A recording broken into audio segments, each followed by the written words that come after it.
આદરણીય વડાપ્રધાન શ્રી નરેન્દ્રભાઈ મોદી વિશે પણ લોકો વાત કરતા હોય છે કે એમની મેનેજમેન્ટ સ્કિલ્સ, એમનું વિઝન.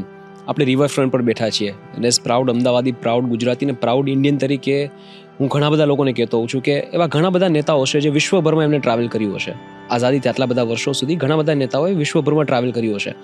મોટાભાગના મોટા સિટીમાં જે વચ્ચેથી નદી નીકળતી હોય એના બંને બાજુને એક કમ્યુનિટી ડેવલપ કરી હોય, ત્યાં ઇવેન્ટ્સ થતી હોય, સિમેન્ટેડ બેન્ક્સ હોય, આવું બધા જોતા હશે. પણ કોઈને એવો વિચાર ના આવ્યો કે આપણે આવું બનાવીએ. સાહેબે જોયું અને જ્યારે ગુજરાતના મુખ્યમંત્રી હતા ત્યારે ગુજરાતને આવી સરસ મજાની સાબરમતી રિવરફ્રન્ટની ભેટ આપી. એના તો અનેક પ્રોજેક્ટ્સ એમને, એમનું જે વિઝન છે, આપ એમની સાથે ખૂબ નજીકથી કામ કર્યું છે, ખૂબ નજીકથી આપ એમને ઓળખો છો. તો એવું તેમનામાં શું વિશેષ છે કે જે એમને આવા વિઝનરી કે આટલા અમેઝિંગ એડમિનિસ્ટ્રેટર કે મેનેજર બનાવે છે? અને એમની કાર્યશૈલીમાંથી આપે શું શીખ્યું ને અમે લોકો શું શીખી શકીએ? એ માત્ર વિઝનરી લીડર છે એટલું જ નથી, એક ખૂબ સારા લિસનર છે. અને મેં ક્યારેય કોઈને આટલા સારા લિસનર મેં ક્યારેય નથી જોયા. ગમે તેટલા વ્યસ્ત હશે પણ એ ખૂબ શાંતિથી સાંભળશે. એ હંમેશા નવી વસ્તુઓને, જાણે કે ટેકનોલોજી છે, નવી ટેકનોલોજીને અપનાવવું, સિસ્ટમની અંદર એક્ઝિક્યુટ કરવું અને વધુમાં વધુ લોકોને કઈ રીતે એના લાભ મળે, રાઈટ, એ વિઝનરી છે.